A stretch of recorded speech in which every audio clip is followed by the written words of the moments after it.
बिस्मिल्लाहिर्रहमानिर्रहीम। अस्सलाम वालेकुम दोस्तों, मेरा नाम मोहम्मद अली सिकंदर और आप देख रहे हैं मेरा यूट्यूब चैनल आज़ादी फ्रीडम पाकिस्तानी। दोस्तों उम्मीद करता हूं कि आप लोग सब अपने घरों में खैर वाफियत से होंगे। पाकिस्तानी आज की वीडियो में आप लोगों के साथ बात करने वाले हैं पाकिस्तान के अंदर महंगाई की जो सूरत हाल है वो बिल्कुल काबू में नहीं आ रही। जो महंगाई का जिन इस टाइम बेकाबू हुआ है पूरे पाकिस्तान के अंदर,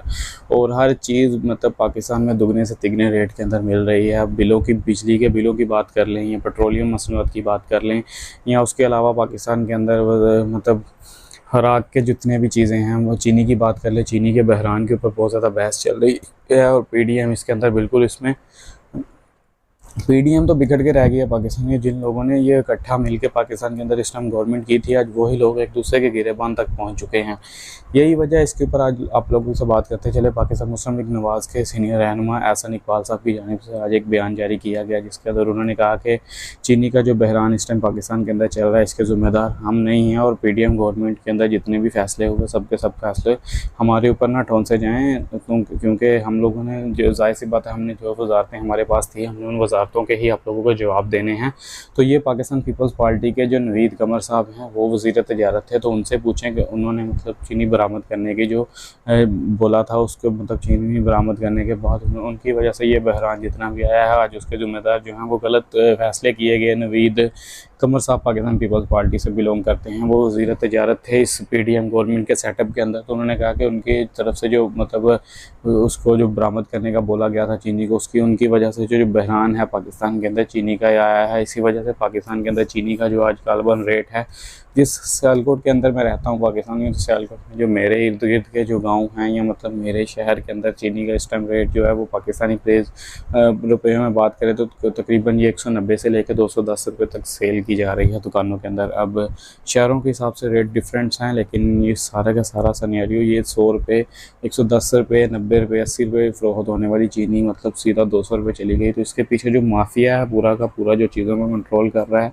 वो कौन है, वो माफिया कौन है, उनके बारे में ये क्यों उनके खिलाफ ये कार्रवाई नहीं की जाती। और अब चीज़ें जो है वो खुल के पाकिस्तानियों सामने आना शुरू हो गई हैं। उसकी रीज़न बेसिकली ये है कि एहसन इकबाल साहब ने तो एक स्टेटमेंट जारी कर दिया, क्योंकि उन्होंने अपनी पाकिस्तान मुस्लिम लीग नवाज़ को सेव करने के लिए और शहबाज शरीफ साहब को सेव करने के लिए ये स्टेटमेंट जारी किया। लेकिन इस स्टेटमेंट के बाद पाकिस्तान पीपल्स पार्टी के रहनुमा ताज हैदर साहब की जानिब से भी ट्विटर के ऊपर एक ट्वीट किया गया, और उन्होंने कहा कि हम लोग बिल्कुल भी इसके ज़िम्मेदार नहीं है, ये नवीद कमर साहब को इसका ज़िम्मेदार ठहरा रहे हैं, हालांकि इस तरह बिल्कुल भी नहीं है। और उन्होंने एक डिटेल ट्विटर के ऊपर एक ट्वीट किया जिसमें उन्होंने बताया कि इस सारे के सारे चीनी के बहरान के जो ज़िम्मेदार हैं वो राना सनाउल्लाह साहब हैं, क्योंकि राना सनाउल्लाह साहब ने ताज हैदर की जानिब से ये कहा गया कि राना सनाउल्लाह ने 1.4 मिलियन टन जो चीनी है वो यहाँ पर स्मगल करने के लिए अप्रूवल दी थी, और इसी वजह से स्मगलरों ने उसके अंदर अरबों डॉलर्स कमाए और उन्होंने वो चीनी को स्मगल किया। लेकिन उन्होंने कहा कि नवीद कमर साहब ने तो एक लीगल तरीके से पाकिस्तानी अवाम के लिए, पाकिस्तानी अवाम को रिलीफ देने के लिए 2.50 मिलियन टन जो चीनी थी वो इंपोर्ट की, यानी कि वो उन्होंने वहाँ पे बरामद की और वो चीनी जो है वो अवाम तक पहुँची और अवाम को उसके ऊपर रिलीफ मिला। अब ये ताज हैदर साहब पाकिस्तान पीपल्स पार्टी के रहनुमा हैं, इनकी तरफ से ये स्टेटमेंट है। राना सनाउल्लाह साहब की तरफ से ये स्टेटमेंट है। पाकिस्तानी आप लोगों को बताते चलें कि ये दोनों की दोनों पार्टियां ही पीडीएम गवर्नमेंट का हिस्सा रह चुकी हैं। अब सबसे पहले तो राना सनाउल्लाह को जवाब देते चलें, सॉरी एहसन इकबाल साहब को जो है वो उनको जवाब देते चलें कि एहसन इकबाल साहब देखें, आपने ये स्टेटमेंट के अंदर आज बयान दिया और उसके अंदर आपने बोला कि सारे के सारे जवाब पीडीएम के पाकिस्तान मुस्लिम लीग नवाज़ नहीं दे सकती। अगर आपने जवाब नहीं देने थे और आपने सिर्फ गवर्नमेंट ही करनी थी 16 माह के लिए पाकिस्तान के अंदर, तो आप शहबाज शरीफ साहब को वज़ीर आज़म ना बनाते, क्योंकि जो चाहे 13 जमातों का इत्तेहाद था, चाहे 15 जमातों का होता या 20 जमातों का होता, एहसन इकबाल साहब जितनी भी जमातों का इत्तेहाद था, जब उनका एक लीडर चुना गया था उसका नाम आप लोगों ने शहबाज शरीफ का नाम दे दिया। अब शहबाज शरीफ साहब को तो अपने निगरान सेटअप के सॉरी तो पीडीएम की गवर्नमेंट के अंदर आपने शहबाज शरीफ साहब को वज़ीर आज़म तो बनवा लिया। अब जाहिर सी बात है शहबाज शरीफ का जो लिंक है पाकिस्तानी वो पाकिस्तान पीपल्स पार्टी, पाकिस्तान मुस्लिम लीग नवाज़ के साथ है, और जब शहबाज शरीफ साहब का पाकिस्तान मुस्लिम लीग नवाज़ के साथ है तो जाहिर सी बात है जो वज़ीर आज़म है अवाम उससे सवाल करेगी। आप लोग, मैं और जितनी भी पाकिस्तानी अवाम है वो उन बंदों से सवाल करेंगे जो उसके ज़िम्मेदार हैं। वज़ीर आज़म, पाकिस्तान का वज़ीर आज़म जो कोई भी है,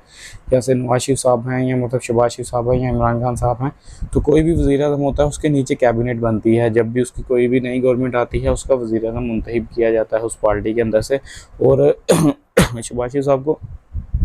पीडीएम के लिए जो वज़ीर-ए-आज़म मुंतखब किया गया, उसके बाद शहबाज शरीफ साहब ने ही अपनी गवर्नमेंट के अंदर एक कैबिनेट तश्कील दिया और वो पूरी की पूरी जो कैबिनेट बनी पाकिस्तानियों, वो शहबाज शरीफ साहब के ही राइट्स थे कि उन्होंने किस पर्सन को कौन सी वजारत से नवाजा। और जब जाहिर सी बात है, आप लोगों ने अगर नवीद कमर साहब को इस चीज़ की इजाज़त दी है, तो अवाम अगर आज शहबाज शरीफ साहब से या पाकिस्तान मुस्लिम लीग नवाज से सवाल करती है, तो उसका जवाब आप लोगों ने नवीद कमर साहब से लेके देना है। कि पाकिस्तानी अवाम डायरेक्ट नवीद कमर साहब को जाके नहीं पूछेगी, सागदार को वज़ीर ख़जाना आप लोगों ने लगाया और आज पाकिस्तान के अंदर मुआशी हालात इतने तंग हैं, तो उसका जवाब सागदार साहब ने नहीं देना, उसका जवाब आप लोगों ने देना है। अब ये थोड़ी है कि आप लोग वज़ीर-ए-आज़म वज़ारत उज़्मा के मज़े भी लेते रहें और बाद में जब 16 माह के बाद आपने पाकिस्तानी मुल्क का बेड़ा गर्क करके आप लोग चले जाएँ, आपका जो वज़ीर-ए-आज़म था वो लंदन भागा हुआ है, तो वो मतलब आप लोग बाद में ये कहते फिरें कि भाई हम लोग को तो इसके ऊपर हम लोग तो कुछ भी नहीं कह सकते, ये तो वो उस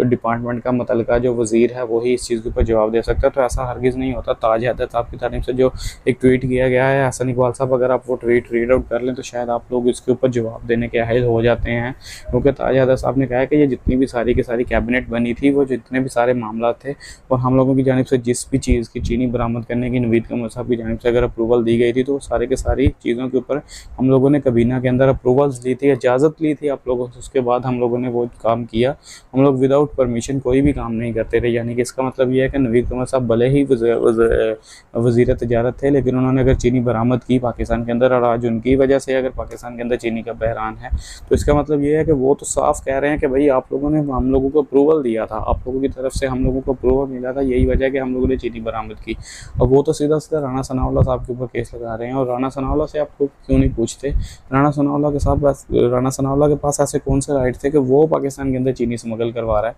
यानी कि मतलब वो ये आप लोगों की पार्टी के अंदर हसन इकबाल साहब जिसका जो दिल करे वो करता रहे, पाकिस्तान पीपल्स पार्टी के अंदर जिसका जो दिल करे वो करता रहे, कोई पूछने खींचने वाला ही नहीं है। अदालती फैसलों को आप नहीं मानते, पाकिस्तान के निज़ाम को आप नहीं मानते, इस्तेकाम को नहीं मानते, पाकिस्तान के अंदर अमन आप लोगों को पसंद नहीं है। आज ये वजह हो चुकी है कि आज अगर मतलब अब आप लोग बोलेंगे, मैंने अपने पिछले व्लॉग के अंदर भी पाकिस्तानी आप लोगों को बताया है कि अब ये जितने भी सीनियर लीडरशिप हैं, लीडरशिप के बंदे हैं, चाहे वो पाकिस्तान मुस्लिम लीग नवाज़ के हैं, चाहे वो पाकिस्तान पीपल्स पार्टी के हैं, चाहे वो 13 जमातों का जो इत्तेहाद था पीडीएम को, उसमें से कोई भी पार्टी का सिस्टम बनता है वो बोलेगा। और वो आपस में ही अब ये एक दूसरों के अंदर इनकी आपस में अब फूट पड़ चुकी है। ये समझ लें कि पीडीएम का जो इत्तेहाद था वो दफन हो चुका है, जनाजा हो चुका है, दफनाने वाला बाकी रह गया। अब समझ लें कि इनका जो निज़ाम था वो अब धर्म भरम हो चुका है। अब इन्होंने अवाम के पास जाना है, इनको इलेक्शन नज़र आ रहा है, इलेक्शन तो होंगे पाकिस्तान के अंदर, और जब जनरल इलेक्शन होगा अब इनको अपने वोट की पड़ी हुई है, इनको अपनी अवाम के हल्के की पड़ी हुई है।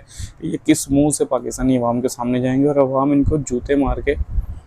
अपने हलकों से निकाल देगी, इनको तो तस्लीम ही नहीं करेगी अवाम। और यही डर इनके दिलों में अब बैठा हुआ है, यही डर इनको सता रहा है, यही है कि अब मतलब जितना हो सकता था हमने उठा लिया आप लोगों को हाथों के ऊपर, अब खुदारा हमें भी 2 माह दें, हम अपनी अवाम की खिदमत कर लें। तो ऐसा नहीं होता। एक अवाम अगर आप लोगों को मुंतखब करती है अपने ऊपर 5 साल के लिए, आपको अपना नुमाइंदा बनाती है नेशनल असम्बली के अंदर, तो आप लोगों को उनके सवालात के जवाब देने चाहिए। आपको उस अवाम को फेस करना पड़ेगा। अब आप अपने हलकों में जाएँ और अपनी अवाम से जाके बात करें कि क्या रीज़न रही, क्यों आप लोगों ने इतना गंदा जो निज़ाम है वो चलाया। ख्वाजा आसिफ साहब ने कहा कि जी